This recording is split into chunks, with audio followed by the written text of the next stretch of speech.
ਖਾਨ ਸਾਹਿਬ ਜਿਹੜਾ ਗਲੇਸ਼ੀਅਰ ਹੈ ਇਹ ਥੋੜ੍ਹਾ ਸਮਝਾ ਦਿਓ ਸਾਡੇ ਦਰਸ਼ਕਾਂ ਨੂੰ ਸਰੋਤਿਆਂ ਨੂੰ ਵੀ ਜਿਹੜਾ ਗਲੇਸ਼ੀਅਰ ਕਿਸ ਤਰ੍ਹਾਂ ਨਦੀਆਂ ਦੇ ਵਿੱਚ ਜਦੋਂ ਪਾਣੀ ਆਉਂਦਾ ਹੈ ਉੱਥੋਂ ਇੱਕਦਮ ਪਾਣੀ ਆ ਗਿਆ ਜਾਂ ਹੋਇਆ ਕੀ? ਦੇਖੋ ਗਲੇਸ਼ੀਅਰ ਜਿਹੜੇ ਬਰਫ਼ ਦੇ ਵੱਡੇ ਵੱਡੇ ਪਹਾੜ ਬਣ ਜਾਂਦੇ ਆ ਉੱਪਰ ਤੇ ਜਿਹੜੇ ਅਕਸਰ ਹੌਲੀ ਹੌਲੀ ਪਿਘਲਦੇ ਆ ਤੇ ਨਦੀਆਂ ਦੇ ਰਾਹੀਂ ਪਾਣੀ ਦੇ ਰੂਪ ਦੇ ਵਿੱਚ ਆਉਂਦੇ ਆ ਤੇ ਜੇ ਅਚਾਨਕ ਹੀ ਉਹ ਟੁੱਟ ਜਾਵੇ ਤੇ ਫਿਰ ਵੱਡੇ ਵੱਡੇ ਬਰਫ਼ ਦੇ ਤੋਦਿਆਂ ਦੇ ਰੂਪ ਦੇ ਵਿੱਚ ਆ ਕੇ ਸਿੱਧੇ ਉਹ ਦਰਿਆਵਾਂ 'ਚ ਡਿੱਗਦੇ ਆ ਜੀ। ਇਹ ਕੁਝ ਹੋਇਆ ਸਵੇਰੇ 10:30 ਵਜੇ ਦਾ ਸਮਾਂ ਸੀ। ਉੱਤਰਾਖੰਡ ਦਾ ਇੱਕ ਸੂਬਾ ਆ, ਉਹਦੇ ਤੋਂ ਏਰੀਆ ਆ ਜਿੱਥੇ ਬਰਫ਼ ਬਹੁਤ ਜ਼ਿਆਦਾ, ਚਮੋਲੀ ਜ਼ਿਲ੍ਹੇ ਦੇ ਵਿੱਚ ਤਪੋਵਨ 'ਚ ਇਹ ਗਲੇਸ਼ੀਅਰ ਟੁੱਟ ਕੇ ਰਿਸ਼ੀ ਗੰਗਾ ਨਦੀ 'ਚ ਡਿੱਗਿਆ, ਜਿਹਨੇ ਬਹੁਤ ਭਿਆਨਕ ਹੜ੍ਹ ਦੇ ਹਾਲਾਤ ਪੈਦਾ ਕਰ ਦਿੱਤੇ ਤੇ ਨਾਲ ਇੱਕ ਧੌਲੀ ਗੰਗਾ ਨਦੀ ਨਾਲ ਹੀ ਜੁੜਦੀ ਹੈ ਤੇ ਉੱਤੇ ਇੱਕ ਬੰਨ ਵੀ ਬਣ ਰਿਹਾ ਸੀ, ਉਹ ਬੰਨ ਵੀ ਰੁੜ ਗਿਆ। ਤੇ ਇਹਦੇ 'ਚ ਹੁਣ ਤੱਕ ਜਿਹੜੀਆਂ ਸਾਡੇ ਕੋਲ ਖਬਰਾਂ ਆ 10 ਦੇ ਕਰੀਬ ਲਾਸ਼ਾਂ ਜਿਹੜੀਆਂ ਮਿਲ ਚੁੱਕੀਆਂ ਤੇ 170 ਦੇ ਕਰੀਬ ਜਿਹੜੇ ਲੋਕ ਹਾਲੇ ਵੀ ਲਾਪਤਾ ਹੈ। ਤਪੋਵਨ ਜਿਹੜਾ ਏਰੀਆ ਉੱਤੇ ਇੱਕ ਪ੍ਰਾਈਵੇਟ ਪਾਵਰ ਕੰਪਨੀ ਦਾ ਰਿਸ਼ੀ ਗੰਗਾ ਹਾਈਡਰੋ ਪਾਵਰ ਪ੍ਰੋਜੈਕਟ ਵੀ ਜਿਹੜਾ ਉੱਥੇ ਲੱਗਾ ਹੋਇਆ ਸੀ, ਨਾਲ ਇੱਕ ਸਰਕਾਰੀ ਕੰਪਨੀ ਉੱਥੇ NTPC, ਉਸ ਪ੍ਰੋਜੈਕਟ ਦੇ ਵੀ ਕੰਮ ਚੱਲ ਰਿਹਾ ਸੀ। ਸਭ ਤੋਂ ਜ਼ਿਆਦਾ ਨੁਕਸਾਨ ਇੱਥੇ ਹੋਇਆ, ਪਰ ਇਹ ਆ ਵੀ ਇੱਥੋਂ 15 ਤੋਂ 20 ਮਜ਼ਦੂਰ ਲਾਪਤਾ ਹੈ ਤੇ ਕੁੱਲ ਮਿਲਾ ਕੇ 150 ਹੋਰ ਮਜ਼ਦੂਰ ਜਿਹੜੇ ਆ ਉਹਨਾਂ ਦੀ ਜਾਨ ਦਾ ਖਰਚਾ ਯਾਨੀ ਲਗਭਗ 170 ਦੇ ਕਰੀਬ। ਤੇ ਇੱਕ ਜਿਹੜੀ ਚੰਗੀ ਖਬਰ ਇਹ ਆਈ ਹੈ ਵੀ ਉੱਥੇ ਇੱਕ ਟਨਲ ਵੀ ਬਣੀ ਹੋਈ ਹੈ, 2 ਟਨਲਸ ਹੈ ਉੱਥੇ। ਇੱਕ ਟਨਲ ਜਿਹੜੀ ਹੈ ਉਹਦੇ 'ਚ 16 ਦੇ ਕਰੀਬ ਲੋਕ ਜਿਹੜੇ ਫਸੇ ਹੋਏ ਸੀ ਉਹਨਾਂ ਨੂੰ ਬੜਾ ਸੁਰੱਖਿਅਤ ਢੰਗ ਦੇ ਨਾਲ ਕੱਢ ਲਿਆ ਗਿਆ। ਪਰ ਇਹ ਹਾਦਸਾ ਐਡਾ ਵੱਡਾ ਆ ਤੇ ਜਿਵੇਂ ਆਲੇ ਦੁਆਲੇ ਦੇ ਇਲਾਕਿਆਂ ਦੇ ਵਿੱਚ ਦਹਿਸ਼ਤ ਫੈਲ ਗਈ ਹੈ ਤੇ ਹੜ੍ਹ ਦਾ ਇਹ ਪਾਣੀ ਜਿਹੜਾ ਹੈ ਗਲੇਸ਼ੀਅਰ ਟੁੱਟਣ ਤੋਂ ਬਾਅਦ ਜਿਹੜਾ ਹੜ੍ਹ ਆਇਆ, ਤੋਦੇ ਬਰਫ਼ ਦੇ ਬਹੁਤ ਵੱਡੇ ਵੱਡੇ ਡਿੱਗੇ ਦਰਿਆਵਾਂ ਦੇ ਵਿੱਚ, ਉਹ ਬਹੁਤ ਦੂਰ ਤੱਕ ਮਾਰ ਕਰ ਸਕਦਾ ਹੈ। ਸੋ ਰੈਸਕਿਊ ਆਪਰੇਸ਼ਨ ਚੱਲ ਰਹੇ ਨੇ। ਪ੍ਰਧਾਨ ਮੰਤਰੀ ਦਾ ਜਿਹੜਾ ਨੈਸ਼ਨਲ ਰਿਲੀਫ ਫੰਡ ਹੈ ਉਹਦੇ ਚੋਂ 2-2 ਲੱਖ ਰੁਪਏ ਜਿਹੜੇ ਆ ਮਰਨ ਵਾਲੇ ਦੇ ਪਰਿਵਾਰਾਂ ਨੂੰ ਦੇਣ ਦਾ ਐਲਾਨ ਕੀਤਾ ਗਿਆ ਤੇ ਬਾਕੀ ਉੱਥੋਂ ਦੀ ਜਿਹੜੀ ਸਟੇਟ ਗਵਰਨਮੈਂਟ ਹੈ ਉਹਨਾਂ ਨੇ ਵੀ 4-4 ਲੱਖ ਰੁਪਏ ਦਾ ਮਦਦ ਦੇਣ ਦੀ ਐਲਾਨ ਕੀਤੀ ਹੈ। ਪਰ ਪੈਸੇ ਦੀ ਮਦਦ ਠੀਕ ਹੈ, ਫੌਰੀ ਤੌਰ ਦੇ ਉੱਤੇ ਰਾਹਤ ਤਾਂ ਪਹੁੰਚਾਉਂਦੀ ਹੈ, ਪਰ ਜਿਹੜੇ ਲੋਕ ਚਲੇ ਜਾਂਦੇ ਨੇ ਜਿਨ੍ਹਾਂ ਦਾ ਘਰ ਬਰਬਾਦ ਹੋ ਜਾਂਦੇ ਨੇ ਉਹ ਫਿਰ ਉਹਨਾਂ ਦੀਆਂ 2-2, 3-3 ਪੀੜ੍ਹੀਆਂ ਅਗਲੀਆਂ ਜਿਹੜੀਆਂ ਉੱਠਣ ਜੋਗੀਆਂ ਨਹੀਂ ਰਹਿੰਦੀਆਂ। ਸੋ ਗੰਗਾ ਦੇ ਜਿਹੜੇ ਕਿਨਾਰੇ ਨੇ ਉਹ ਉੱਥੇ ਬਹੁਤ ਵੱਡੇ ਪੱਧਰ ਤੇ ਹੜ੍ਹ ਦਾ ਪਾਣੀ ਆ ਰਿਹਾ ਹੈ ਤੇ ਇਸ ਕਰਕੇ ਉਹਨਾਂ ਇਲਾਕਿਆਂ ਦੇ ਵਿੱਚ ਬਹੁਤ ਵੱਡੇ ਪੱਧਰ ਦੇ ਉੱਤੇ ਸਿਕਿਉਰਿਟੀ ਦੇ ਇੰਤਜ਼ਾਮ ਕੀਤੇ ਜਾ ਰਹੇ, ਲੋਕਾਂ ਨੂੰ ਕੱਢਿਆ ਜਾ ਰਿਹਾ ਹੈ। ਹਰਿਦੁਆਰ ਤੱਕ ਜਿਹੜਾ ਆ ਹਾਈ ਅਲਰਟ ਜਾਰੀ ਕਰ ਦਿੱਤਾ ਗਿਆ ਹੈ। ਟੀਰੀ ਬੰਨ ਜਿਹੜਾ ਉੱਥੇ ਆ ਉੱਥੋਂ ਵੀ ਭਾਗੀਰਥੀ ਜਿਹੜੀ ਪਾਣੀ ਦਾ ਜਿਹੜਾ ਡਿਸਚਾਰਜ ਆ ਉਹ ਬੰਦ ਕੀਤਾ ਗਿਆ ਹੈ। ਸੋ ਕਾਫੀ ਦਹਿਸ਼ਤ ਦਾ ਮਾਹੌਲ ਹੈ ਕਿ ਕੁਦਰਤ ਦੀ ਆਫਤ ਪਈ ਹੈ ਤੇ ਕੁਦਰਤੀ ਆਫਤ ਪੈਣ ਦਾ ਜਿਹੜਾ ਇੱਕ ਫੌਰੀ ਕਾਰਨ ਜਿਹੜਾ ਸਮਝ ਆਉਂਦਾ ਹੈ ਉਹ ਇਹ ਹੈ ਵੀ ਜਿਹੜਾ ਮਨੁੱਖ ਦਾ ਜਿਹੜਾ ਲਾਲਚ ਹੈ, ਜਿਵੇਂ ਰੋਡੇ ਭੋਡੇ ਕੀਤੇ ਜਾ ਰਹੇ ਆ ਸਾਰੇ ਸਾਡੇ ਪਹਾੜ ਤੇ ਇਸ ਤਰ੍ਹਾਂ ਦੇ ਕੁਦਰਤੀ ਹਾਦਸੇ ਜਿਹੜੇ ਆ ਉਹਨਾਂ ਦਾ ਮੇਨ ਕਾਰਨ ਇਹ ਬਣਦਾ ਹੈ ਕਿ ਜਿਹੜਾ ਲਾਲਚ ਵਸ ਜਿਹੜੇ ਬਿਜ਼ਨਸਮੈਨ ਨੇ, ਵੱਡੇ ਉਦਯੋਗਪਤੀ ਹੈ, ਉਹਨਾਂ ਨੇ ਪਹਾੜਾਂ ਨੂੰ ਵੀ ਜਿਹੜਾ ਲੁੱਟਣਾ ਸ਼ੁਰੂ ਕੀਤਾ ਹੋਇਆ, ਪਹਾੜਾਂ ਨੂੰ ਪੁੱਟਣਾ ਸ਼ੁਰੂ ਕੀਤਾ ਹੈ, ਉੱਥੇ ਵੱਡੇ ਵੱਡੇ ਪ੍ਰੋਜੈਕਟ ਲਾ ਰਹੇ ਹੈ ਤੇ ਪਹਾੜ ਜਿਹੜੇ ਚੀਰੇ ਜਾ ਰਹੇ ਹੈ, ਉਹਦੇ ਕਰਕੇ ਇਸ ਤਰ੍ਹਾਂ ਦੇ ਹਾਲਾਤ ਕਈ ਵਾਰੀ ਬਣ ਜਾਂਦੇ। ਤੁਹਾਨੂੰ ਯਾਦ ਹੋਏਗਾ ਉੱਤਰਾਖੰਡ ਦੇ ਵਿੱਚ ਜੋ ਕੁਝ ਹੋਇਆ ਸੀ, ਵੱਡੀ ਕੁਦਰਤੀ ਆਫਤ ਆਈ ਸੀ ਅੱਜ ਤੋਂ 3 ਸਾਲ ਪਹਿਲਾਂ ਤੇ ਹਜ਼ਾਰਾਂ ਜਿਹੜੇ ਲੋਕ ਉਹਦੇ ਮਾਰੇ ਗਏ ਸੀ ਤੇ ਇਸੇ ਕਿਸਮ ਦਾ ਇਹ ਹਾਦਸਾ ਹੈ। ਅੱਜ ਦਾ ਪ੍ਰੋਗਰਾਮ ਤੁਸੀਂ ਜੇਲ ਐਂਡ ਟਰਾਂਸਪੋਰਟ ਦੇ ਸਹਿਯੋਗ ਦੇ ਨਾਲ ਦੇਖ ਰਹੇ ਹੋ। ਜੇਲ ਐਂਡ ਟਰਾਂਸਪੋਰਟ ਨੂੰ ਕੁਝ ਲੋਕਲ ਡਰਾਈਵਰ ਚਾਹੀਦੇ ਨੇ ਤਾਂ ਤੁਸੀਂ ਕਾਲ ਕਰ ਸਕਦੇ, ਜਿਹਦਾ ਹੈੱਡ ਆਫਿਸ ਬੋਲਟਨ 'ਚ ਹੈ। ਬੋਲਟਨ ਤੋਂ ਤੁਸੀਂ ਜੌਬ ਸ਼ੁਰੂ ਕਰਨੀ ਹੈ। ਜੇਲ ਐਂਡ ਟਰਾਂਸਪੋਰਟ ਤੇ ਗੁਰਪ੍ਰੀਤ ਚਾਹਲ ਹੋਣਾ ਦਾ ਨੰਬਰ 905 893 4000 9058934000 ਤੇ ਕਾਲ ਕਰ ਸਕਦੇ ਹੋ। ਕਿਸਾਨ ਸਾਹਿਬ, ਤਕਰੀਬਨ 2.5 ਮਹੀਨੇ ਦਾ ਸਮਾਂ ਹੋ ਗਿਆ ਦਿੱਲੀ ਕਿਸਾਨ ਬੈਠੇ ਨੇ ਤੇ ਕੀ ਕਾਰਨ ਹੋ ਸਕਦਾ ਕਿ ਇੰਨੀ ਜਿਹੜੀ ਡਿਲੇ ਕੀਤੀ ਜਾ ਰਹੀ ਹੈ? ਤੁਹਾਨੂੰ ਲੱਗਦਾ ਕਿ ਆਉਣ ਵਾਲੇ ਦਿਨਾਂ ਦੇ ਵਿੱਚ ਸਰਕਾਰ ਕੋਈ ਸਖਤੀ ਵਰਤ ਸਕਦੀ ਹੈ? ਇਹ 'ਚ ਮੈਂ 1-2 ਗੱਲਾਂ ਸਾਂਝੀ ਕਰਨਾ ਚਾਹੁੰਦਾ। ਜਿਹੜੀ ਸਰਕਾਰ ਦਾ ਐਟੀਟਿਊਡ ਕੀ ਰਹੇਗਾ ਜਾਂ ਇਸ ਵੇਲੇ ਐਟੀਟਿਊਡ ਕੀ, ਉਸ ਤੇ ਤਾਂ ਆਪਾਂ ਚਰਚਾ ਕਰਾਂਗੇ, ਜ਼ਰੂਰ ਕਰਾਂਗੇ ਜੀ। ਪਰ ਮੈਂ ਅੱਜ ਬੈਠੇ ਸੋਚਦਾ ਸੀ ਵੀ ਤੁਸੀਂ ਇੱਥੇ ਬੈਠੇ ਹੋ, ਵਿਦੇਸ਼ਾਂ 'ਚ ਬੈਠੇ ਹੋ, ਸਾਡੇ ਭੈਣ ਭਰਾ ਬੈਠੇ ਨੇ, ਦੁਨੀਆ ਭਰ ਦੇ ਵਿੱਚ ਭਾਰਤੀ ਭਾਈਚਾਰਾ, ਪੰਜਾਬੀ ਭਾਈਚਾਰਾ ਬੈਠਾ ਹੈ। ਆਪਾਂ ਸਾਰੇ ਕਿੰਨੇ ਫਿਕਰਮੰਦ ਹੈ ਇਸ ਅੰਦੋਲਨ ਦੇ ਪ੍ਰਤੀ, ਨਾ ਵੀ ਰੋਸਟ ਕਰਦੇ ਆ। ਤੇ ਮੇਰੇ ਬੈਠੇ ਅੱਜ ਮਨ 'ਚ ਆ ਰਿਹਾ ਸੀ ਅਚਾਨਕ ਹੀ ਇੱਕ ਜਿੱਦਾਂ ਉਦਾਸੀ ਦਾ ਆਲਮ ਤਾਰੀ ਹੋ ਜਾਂਦਾ ਹੁੰਦਾ ਏਦਾਂ ਦਾ ਵੀ ਇੰਨਾ ਚਿਰ ਹੋ ਗਿਆ ਅਸੀਂ ਵੀ ਫਿਜ਼ੀਕਲੀ ਇਸ ਅੰਦੋਲਨ ਦੇ ਵਿੱਚ ਸ਼ਾਮਲ ਹੈ, ਵੀ ਇਸ ਅੰਦੋਲਨ ਦੇ ਬੜੇ ਉਤਰਾਅ ਚੜਾਅ ਵੀ ਹੈਗੇ ਆ, ਵੀ ਜਿਹੜੇ ਸਾਡੇ ਵਰਗੇ ਲੋਕ ਨੇ ਜਿਹੜੇ ਫਿਜ਼ੀਕਲੀ ਇੱਥੇ ਆ ਉਹਨਾਂ ਦੀ ਗੱਲ ਛੱਡ ਦਿਓ, ਜਿਹੜੇ ਤੁਸੀਂ ਦੂਰ ਬੈਠੇ ਹੋ, ਦੂਰ ਬੈਠ ਕੇ ਹਜ਼ਾਰਾਂ ਮੀਲ ਦੂਰ ਬੈਠ ਕੇ ਫਿਕਰ ਕਰਦੇ ਹੋ, ਸਾਰਾ ਕੁਝ ਦੇਖਦੇ ਹੋ, ਰੋਜ਼ ਗੱਲਾਂ ਕਰਦੇ ਹੋ, ਰੋਜ਼ ਇੰਨੀਆਂ ਵੀਡੀਓਜ਼ ਦੇਖਦੇ ਹੋ, ਲੋਕਾਂ ਦੇ ਭਾਸ਼ਣ ਸੁਣਦੇ ਹੋ, ਆਮ ਲੋਕਾਂ ਦੀਆਂ ਗੱਲਾਂ ਸੁਣਦੇ ਹੋ, ਤੇ ਤੁਹਾਡੇ ਮਨ 'ਚ ਵੀ ਕਿਤੇ ਨਾ ਕਿਤੇ ਏਦਾਂ ਦੀ ਉਦਾਸੀ ਆਉਂਦੀ ਹੈ ਵੀ ਇੰਨਾ ਚਿਰ ਹੋ ਗਿਆ ਉਹ ਮਸਲਾ ਹੱਲ ਕਿਉਂ ਨਹੀਂ ਹੋ ਰਿਹਾ।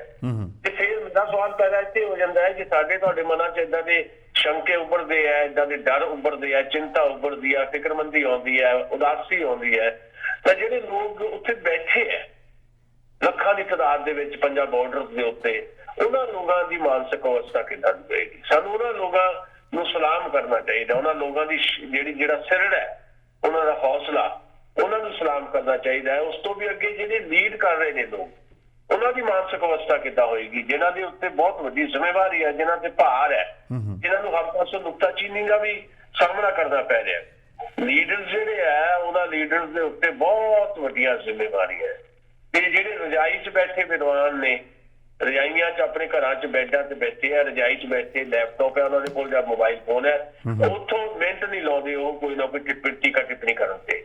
ਉਹ ਅੰਦੋਲਨ ਨੂੰ ਨੁਕਸਾਨ ਪਹੁੰਚਾਉਣ ਵਾਲੀ ਗੱਲ ਹੁੰਦੀ ਹੈ। ਜਿਹੜੇ ਪੋਜ਼ਿਟਿਵਲੀ ਕੁਝ ਕੰਮ ਕਰਦੇ ਆ ਉਹ ਬੈਟਰ ਗੱਲ ਹੈ, ਚੰਗੀ ਗੱਲ ਹੈ, ਪਰ ਇੱਕ ਸਾਰੀ ਦੁਨੀਆ ਦਾ ਜਿਹੜਾ ਫਿਕਰ ਹੈ, ਉਹ ਫਿਕਰ ਜਦੋਂ ਅਸੀਂ ਆਪਣਾ ਦੇਖਦੇ ਹਾਂ ਤੇ ਫਿਰ ਬਹੁਤ ਰਸ਼ਕ ਵੀ ਆਉਂਦਾ ਹੈ ਤੇ ਬਹੁਤ ਸ਼ਰਮਾਣਾ ਉੱਚਾ ਵੀ ਹੁੰਦਾ ਹੈ ਕਿ ਲੱਖਾਂ ਲੋਕ ਜਿਹੜੇ ਆਪਣੇ ਘਰ-ਬਾਰ ਛੱਡ ਕੇ 74 ਦਿਨਾਂ ਤੋਂ 75 ਦਿਨਾਂ ਤੋਂ ਬੈਠੇ ਨੇ ਬਾਰਡਰ ਦੇ ਉੱਤੇ। 80-80 ਸਾਲ ਦੇ ਬਜ਼ੁਰਗ ਬੈਠੇ ਆ, ਉਹਨਾਂ ਨੇ ਕੱਕਰੀਆਂ ਰਾਤਾਂ ਦੇ ਵਿੱਚ ਐਡੀ ਤਰੇਲ ਪੈਂਦੀ ਆ, ਫਿਰ ਧੁੰਦਾਂ ਪੈਂਦੀਆਂ ਰਹੀਆਂ, ਮੀਂਹ ਆ ਗਿਆ, ਬੜੇ ਤੂਫਾਨ ਆਏ ਨੇ, ਫਿਰ ਅੰਦੋਲਨ ਨੂੰ ਫੇਲ ਕਰਨ ਦੀਆਂ ਸਾਜ਼ਿਸ਼ਾਂ ਦਾ ਟਾਕਰਾ ਕੀਤਾ, ਉਹਦੇ ਬਾਵਜੂਦ ਉਹ ਡਟੇ ਹੋਏ ਨੇ। ਸਾਡਾ ਉਹਨਾਂ ਨੂੰ ਸਲਾਮ ਹੈ ਤੇ ਅਸੀਂ ਸਮਝਦੇ ਹਾਂ ਕਿ ਇਹ ਅੰਦੋਲਨ ਜਿਸ ਤਰੀਕੇ ਦੇ ਨਾਲ ਬਿਲਡਅਪ ਹੋਇਆ, ਇਸ ਅੰਦੋਲਨ ਬਾਰੇ ਅਸੀਂ ਕਈ ਵਾਰੀ ਕਿਹਾ ਕਿ ਇਹਨੇ ਇੱਕ ਹਿਸਟਰੀ ਕ੍ਰੀਏਟ ਕੀਤੀ ਹੈ। ਦੁਨੀਆ ਦਾ ਪਹਿਲਾ ਇਸ ਕਿਸਮ ਦਾ ਅੰਦੋਲਨ ਹੈ, ਬੜਾ ਪੀਸਫੁਲੀ ਅੰਦੋਲਨ ਚੱਲ ਰਿਹਾ ਹੈ, ਕਮਿਟਮੈਂਟ ਨਾਲ ਚੱਲ ਰਿਹਾ ਹੈ, ਆਨੈਸਟੀ ਨਾਲ ਚੱਲ ਰਿਹਾ ਹੈ।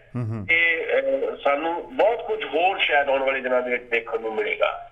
ਪਰ ਜਿਹੜਾ ਸਰਕਾਰ ਦਾ ਰਵੱਈਆ, ਜਿਹੜਾ ਤੁਹਾਡਾ ਸਵਾਲ ਹੈ, ਮੈਂ ਸਮਝਦਾ ਵੀ ਸਰਕਾਰ ਸ਼ਾਇਦ ਇਸੇ ਗੱਲ ਤੇ ਖੜੀ ਹੈ ਵੀ ਇਸ ਅੰਦੋਲਨ ਨੇ ਜੇ ਲੰਮਾ ਹੋਣਾ ਤਾਂ ਲੰਮਾ ਹੋ ਹੀ ਜਾਵੇ, ਲੋਕਾਂ ਨੂੰ ਅਕਾ ਦਿਓ, ਥਕਾ ਦਿਓ, ਵੀ ਘਰ ਬੈਠੇ ਤੁਸੀਂ ਅਸੀਂ ਥੋੜੇ ਏਦਾਂ ਮਹਿਸੂਸ ਕਰਨ ਲੱਗ ਪਏ ਵੀ ਹੁਣ ਤਾਂ ਬਹੁਤ ਲੰਬਾ ਹੋ ਗਿਆ, ਵੀ ਇਹੀ ਸ਼ਾਇਦ ਸਰਕਾਰ ਦੀ ਕੋਈ ਨਾ ਕੋਈ ਸਟ੍ਰੈਟਜੀ ਹੋਵੇ, ਕੋਈ ਦਾ ਪੇਚਕ ਰਣਨੀਤਿਕ ਲਾਈਨ ਹੋਵੇ ਵੀ ਜਿਹੜੇ ਲੋਕ ਉੱਥੇ ਬੈਠੇ ਆ ਉਹਨਾਂ ਨੂੰ ਇੰਨਾ ਥਕਾ ਦਿਓ, ਇੰਨਾ ਅਕਾ ਦਿਓ ਵੀ ਹੌਲੀ-ਹੌਲੀ ਅੰਦੋਲਨ ਘਿਰਨਾ ਸ਼ੁਰੂ ਹੋ ਜਾਏ। ਦੂਜਾ ਅੰਦੋਲਨ ਦੇ ਵਿੱਚ ਪਾੜ ਪਾ ਦਿਓ, ਅੰਦੋਲਨ ਦੇ ਵਿੱਚ ਇੱਕ ਲੀਡਰਸ਼ਿਪ ਨੂੰ ਉਭਾਰ ਦਿਓ, ਇੱਕ ਖਾਸ ਲੀਡਰ ਨੂੰ ਉਭਾਰ ਦਿਓ, ਬਾਕੀ ਲੀਡਰਾਂ ਨੂੰ ਥੱਲੇ ਸੁੱਟ ਦਿਓ। ਏਦਾਂ ਦੀ ਕਿਤੇ ਨਾ ਕਿਤੇ ਇੱਕ ਸਾਜ਼ਿਸ਼ਾਨਾ ਤਰੀਕੇ ਦੇ ਨਾਲ ਸਰਕਾਰ ਜਿਹੜੀ ਚੱਲਦੀ ਹੋਈ ਦਿਖਾਈ ਦੇ ਰਹੀ ਹੈ। ਸਰਕਾਰ ਨੂੰ ਤਾਂ ਹੁਣ ਪੱਛਮੀ ਬੰਗਾਲ ਦੀ ਚੋਣਾਂ ਵੀ ਪਈ ਹੈ, ਚਾਹ ਤੋਂ ਲੈ ਕੇ ਪ੍ਰਧਾਨ ਮੰਤਰੀ ਨਰਿੰਦਰ ਮੋਦੀ ਪੱਛਮੀ ਬੰਗਾਲ ਤੁਰੇ ਫਿਰਦੇ ਆ, ਉਹਨਾਂ ਦੇ ਦਰਵਾਜ਼ੇ ਤੇ ਕਿਸਾਨ ਬੈਠੇ ਆ 10 ਕਿਲੋਮੀਟਰ ਦੂਰ, ਉਹਨਾਂ ਦਾ ਹਾਲ ਚਾਲ ਕਿਸੇ ਨੇ ਕਦੀ ਪੁੱਛਿਆ ਨਹੀਂ ਹੈ। ਸੋ ਸਰਕਾਰ ਦੀਆਂ ਸਟ੍ਰੈਟਜੀ ਜਿਹੜੀਆਂ ਆ ਜਾਂ ਸਟੇਟ ਦੀਆਂ ਜਿਹੜੀਆਂ ਚਾਲਾਂ ਨੇ, ਸਾਜ਼ਿਸ਼ਾਂ ਨੇ, ਉਹਨਾਂ ਨੂੰ ਹੁਣ ਤੱਕ ਤਾਂ ਨਾਕਾਮ ਕੀਤਾ ਗਿਆ, ਪਰ ਅੱਗੋਂ ਕੀ ਹੋਣੀ ਹੈ ਇਹਦੇ ਬਾਰੇ ਕੁਝ ਵੀ ਕਿਆਸ ਰਾਈ ਨਹੀਂ ਲਾਈ ਜਾ ਸਕਦੀ। ਇਹ ਜ਼ਰੂਰ ਹੈ ਕਿ ਸਰਕਾਰ ਕਈ ਪੱਖਾਂ ਤੋਂ ਸੋਚ ਰਹੀ ਹੋ ਸਕਦੀ ਹੈ, ਸਰਕਾਰ ਤੇ ਇੱਕ ਪ੍ਰੈਸ਼ਰ ਵੀ ਹੈ, ਪਰ ਨਾਲ ਦੀ ਨਾਲ ਸਰਕਾਰ ਕੋਈ ਨਾ ਕੋਈ ਚਾਲ ਵੀ ਚੱਲਦੀ ਦਿਖਾਈ ਦਿੰਦੀ ਹੈ। ਡਬਲ ਗੇਮ, ਜਿੱਦਾਂ ਮੈਂ ਅੱਗੇ ਵੀ ਕਿਹਾ, ਡਬਲ ਗੇਮ ਸਰਕਾਰ ਖੇਡ ਰਹੀ ਹੈ। ਇੱਕ ਪਾਸੇ ਵਾਰਤਾ ਦੀ ਗੱਲਾਂ ਕਰੋ ਤੇ ਦੂਜੇ ਪਾਸੇ ਜਿਹੜਾ ਆ ਕਿਸਾਨਾਂ ਦੇ ਉੱਤੇ ਦਬਾਅ ਵਧਾ ਦਿਓ। ਇਸ ਤਰ੍ਹਾਂ ਦੀ ਰਣਨੀਤੀ ਸਰਕਾਰ ਦੀ ਲੱਗਦੀ ਹੈ। ਜੀ ਹਾਂ, ਪ੍ਰੋਗਰਾਮ ਸਾਂਝਾ ਪੰਜਾਬ ਦੇ ਵਿੱਚ ਅਸੀਂ ਅੱਜ ਦਾ ਪ੍ਰੋਗਰਾਮ ਤੁਹਾਡੇ ਲਈ ਪੇਸ਼ ਕਰ ਰਹੇ ਹਾਂ, ਜਿੱਥੇ ਸਵੀਟ ਮਹਿਲ 416 689 91 ਮਕਾਮ ਨੇ। ਉਸ ਦੇ ਨਾਲ ਅਸੀਂ ਨਿਊ ਮਿਲੀਅਨ ਟਾਇਰ ਸੈਂਟਰ ਜਿਨ੍ਹਾਂ ਦੀਆਂ 16 ਲੋਕੇਸ਼ਨਾਂ ਨੇ ਅਕ੍ਰੋਸ ਕੈਨੇਡਾ। ਨਵੀਂ ਲੋਕੇਸ਼ਨ ਖੋਲ੍ਹਤੀ ਹੈ ਹਾਈਵੇ 50 ਮੇਫੀਲਡ ਦੇ ਬਿਲਕੁਲ ਕੋਲ, ਨੰਬਰ ਹੈ 905 452 0113 ਤੇ 25 ਕਲਾਰਕ ਤੇ ਹੈ ਹੈੱਡ ਆਫਿਸ। ਕਲਾਰਕ ਅਤੇ 410 ਦੇ ਬਿਲਕੁਲ ਕੋਲ ਨਿਊ ਮਿਲੀਅਨ ਟਾਇਰ ਸੈਂਟਰ ਤੇ ਤੁਸੀਂ ਕਾਰਾਂ ਦੀ, ਟਰੱਕਾਂ ਦੀ ਕੰਪਲੀਟ ਰਿਪੇਅਰ ਕਰਾ ਸਕਦੇ ਹੋ। 905 452 0111 ਤੇ ਤੁਸੀਂ ਕਾਲ ਕਰ ਸਕਦੇ ਹੋ। ਦਸਾਂਝ ਸਾਹਿਬ, 26 ਤਰੀਕ ਤੋਂ ਬਾਅਦ ਕੁਝ ਇੱਦਾਂ ਦੀਆਂ ਖਬਰਾਂ ਜਿਹੜੀਆਂ ਕਿਹਾ ਜਾ ਰਿਹਾ ਹੈ ਕਿ ਬਹੁਤ ਸਾਰੇ ਲੋਕ ਜਿਹੜੇ ਨੇ ਉਹ ਆਪਣੇ ਬੱਚਿਆਂ ਨੂੰ ਵਾਪਸ ਆਉਣ ਨੂੰ ਕਹਿ ਰਹੇ ਨੇ ਵੀ ਤੁਸੀਂ ਬਹੁਤਾ ਸਮਾਂ ਉੱਥੇ ਰਹੋ, ਕਿਉਂਕਿ 200 ਤੋਂ ਉੱਤੇ ਜਿਹੜੇ ਬੱਚੇ ਮਿਸਿੰਗ ਨੇ ਉੱਦਣ ਦੇ ਨੌਜਵਾਨ ਜਿਹੜੇ ਨੇ, ਉਹ ਜਿਹੜੇ ਬੱਚੇ ਲਾਲ ਕਿਲ੍ਹੇ ਤੇ ਗਏ ਸੀ। ਬਟ ਉਸ ਤੋਂ ਬਾਅਦ ਕੋਈ ਇਹੋ ਜਿਹੀ ਖਬਰ ਆਈ ਹੈ ਕਿ ਕੁਝ ਪੰਜਾਬ ਦੇ ਜਿਹੜੇ ਪਰਿਵਾਰ ਨੇ ਉਹਨਾਂ ਨੇ ਆਪਣੇ ਨੌਜਵਾਨ ਬੱਚਿਆਂ ਨੂੰ ਕਿਹਾ ਕਿ ਤੁਸੀਂ ਵਾਪਸ ਆ ਜਾਓ? ਦੇਖੋ, ਇਹ ਫਿਕਰ ਤਾਂ ਹੁੰਦਾ ਯਾਰ, ਮਾਂ ਬਾਪ ਨੂੰ ਆਪਣੇ ਬੱਚੇ ਦਾ ਫਿਕਰ ਹੁੰਦਾ ਹੈ। ਪਰ ਇਸ ਕਿਸਮ ਦਾ ਇੱਕ ਮਾਹੌਲ ਬਣ ਗਿਆ ਹੈ ਜਿਹੜਾ ਹੁਣ ਅਸੀਂ ਚੱਕਾ ਜਾਮ ਦੇਖਿਆ ਕੱਲ ਪੰਜਾਬ ਦੇ ਵਿੱਚ। ਇਸ ਚੱਕਾ ਜਾਮ 'ਚ ਜਿਵੇਂ ਲੋਕ ਆਏ ਨੇ ਪੰਜਾਬ ਦੇ ਹਰ ਕਸਬੇ ਚੋਂ, ਹਰ ਪਿੰਡ ਚੋਂ, ਹਰ ਸ਼ਹਿਰ ਚੋਂ, ਸ਼ਹਿਰੀ ਲੋਕਾਂ ਨੇ ਬੜੀ ਸਪੋਰਟ ਕੀਤੀ ਹੈ ਚੱਕਾ ਜਾਮ ਦੀ।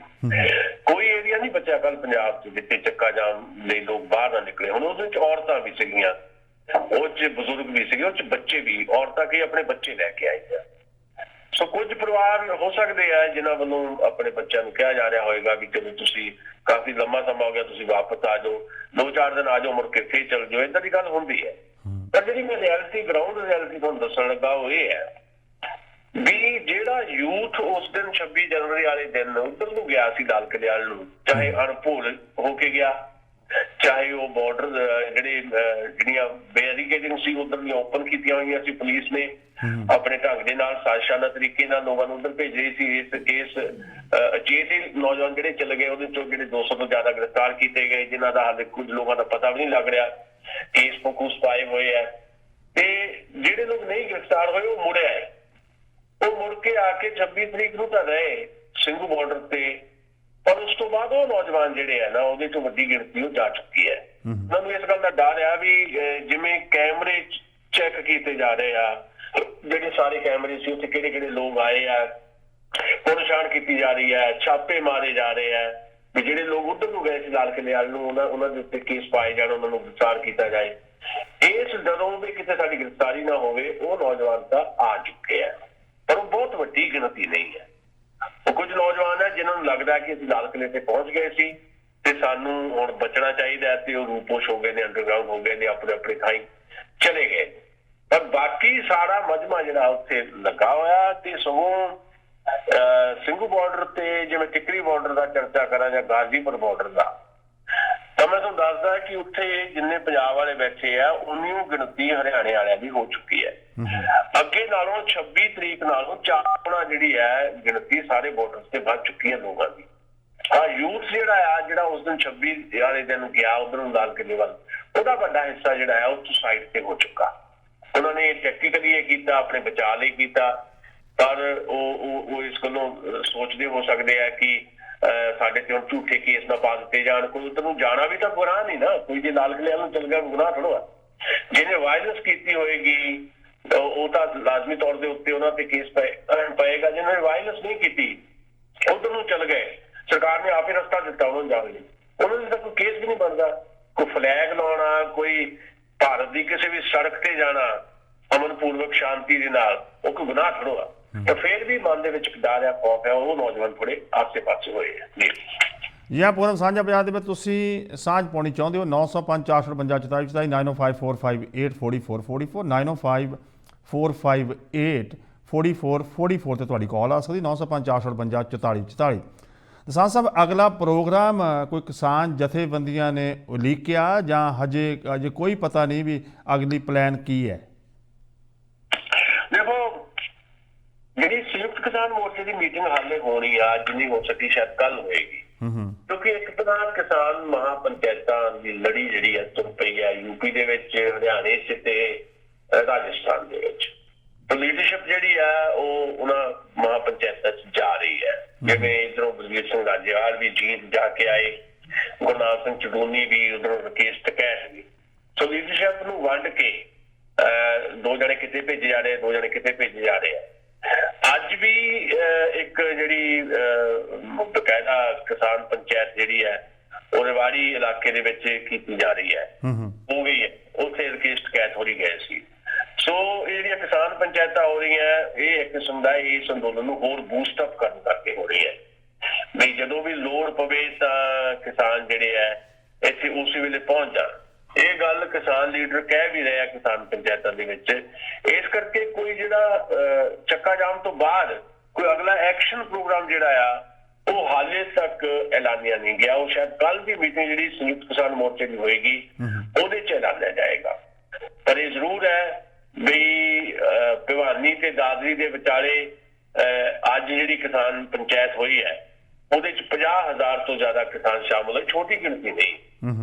ਤੇ ਇਹ 50,000 ਤੋਂ ਜ਼ਿਆਦਾ ਕਿਸਾਨਾਂ ਦੀ ਜਿਹੜੀ ਸਟੇਜ ਸੀ ਉੱਤੇ ਬਲਵੀਰ ਸਿੰਘ ਰਾਜੇਵਾਲ ਗਏ ਸੀ ਸਾਂਝੇ ਕਿਸਾਨ ਮੋਰਚੇ ਵੱਲੋਂ, ਰਕੇਸ਼ ਟਕੈਤ ਤੇ ਡਾਕਟਰ ਦਰਸ਼ਨਪਾਲ।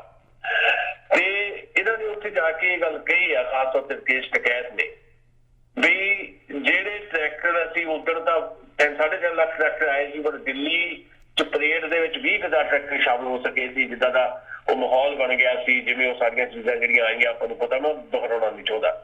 ਪਰ ਹੁਣ ਇਹ ਐਲਾਨ ਕੀਤਾ ਅੱਜ ਵੀ ਉਹਨਾਂ ਨੇ ਵੀ ਅਸੀਂ ਆਉਣ ਵਾਲੇ ਦਿਨਾਂ ਦੇ ਵਿੱਚ 40 ਲੱਖ ਟਰੈਕਟਰ ਦਿੱਲੀ ਵਾਧੂ ਲੈ ਕੇ ਆਉਣੇ ਆ। ਇਹ ਛੋਟੀ ਗੱਲ ਨਹੀਂ ਹੈ, 40 ਲੱਖ ਦਾ ਦਾਅਵਾ ਕੋਈ ਛੋਟਾ ਦਾਅਵਾ ਨਹੀਂ ਹੈ।